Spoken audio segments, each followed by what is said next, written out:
प्रिय विद्यार्थियों, एक कहावत है, हर दर्द के पीछे एक सीख छुपी होती है, बस उसे महसूस करने का नजरिया समझो। अगर हमारे पास समस्याएं हैं तो आने वाला कल हमारा अच्छा होने वाला है, क्योंकि इस जहां पर भगवान को भी परीक्षाओं का सामना करना पड़ा है। माता सीता को अग्नि परीक्षा देना पड़ा था। तो अगर भगवान हमारी परीक्षा ले रहा है तो यह समझ लीजिए कि वो हमें कुछ देने वाला है।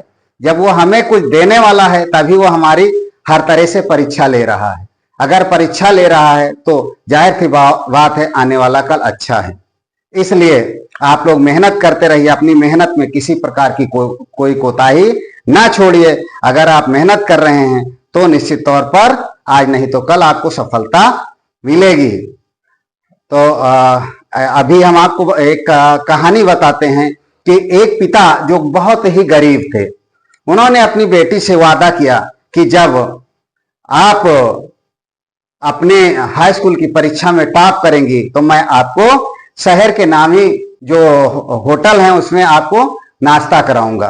तो उन्होंने जब बच्ची का रिजल्ट आया और वो बच्ची जो एक बहुत ही गरीब परिवार से बिलोंग करती थी, उसने जिला टॉप किया, तो उसके पिताजी अपनी बच्ची को लेकर के एक बहुत बड़े होटल में पहुंचे। और जब होटल में पहुंचे तो नियमतः जो वेटर था वो 2 गिलास ठंडा पानी लाया और सामने रख दिया टेबल पर। और उसके बच्चे के पिताजी से पूछा कि सर हम क्या आपकी सेवा करें? तो उन्होंने कहा एक डोसा ले आइए। तो उसने कहा आप 2 लोग हैं और एक डोसा की बात करते हैं। तो उसने कहा, गार्जियन ने कहा कि हाँ सही बात, हम 2 लोग हैं, लेकिन आज हमारे पास सिर्फ एक डोसा का पेमेंट करने का हिसाब किताब है, यानी हम केवल एक डोसा मंगा सकते हैं, इतनी धनराशि हमारे पास है। तो उसको बड़ा दुख हुआ और वो अपने जो होटल का मालिक था, मैनेजर, उनके पास पहुंचा और कहा सर एक व्यक्ति ऐसा आया है जो अपनी बिटिया को अपने वादे के मुताबिक नाश्ता कराने आया, लेकिन उसके पास इतना भी धन नहीं है कि वो उसके साथ स्वयं नाश्ता कर ले। और सर हमें हमारी तरफ से 2 प्लेट डोसा दे दिया जाए, ताकि और जो पैसा कम पड़ेगा वो हमारी तनख्वाह से काट लिया जाए। जब ये जानकारी उसको हुई मैनेजर को, तो उसने कहा ठीक है, आपके तनख्वाह से भी नहीं कटेगा और दोनों लोगों का नाश्ता होगा। और उसने अपने होटल की तरफ से दोनों को भरपेट भोजन कराया और वहां से खुशी खुशी 2 बाप बेटी वापस चले गए।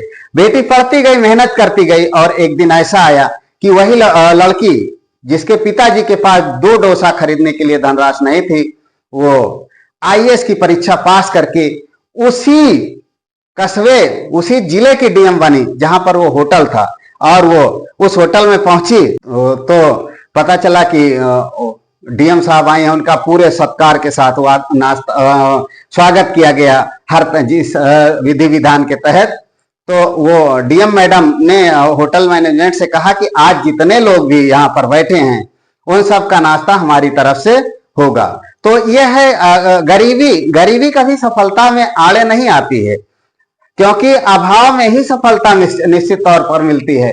अभाव जब होता है तो और जब लोहे को तपाया जाता है तभी उसका सही आकार मिलता है। इसलिए कभी भी गरीबी से या परेशानियों से डरना नहीं चाहिए, बल्कि लगातार मेहनत करते रहना चाहिए। निश्चित तौर पर एक दिन ऐसा आएगा जब आप सफल व्यक्तियों की श्रेणी में होंगे और आप निश्चित तौर पर जो पाना चाहते हैं पा जाएंगे और आगे बढ़ जाएंगे। आपका नाम होगा, आपका क्षेत्र में आपकी पहचान बनेगी।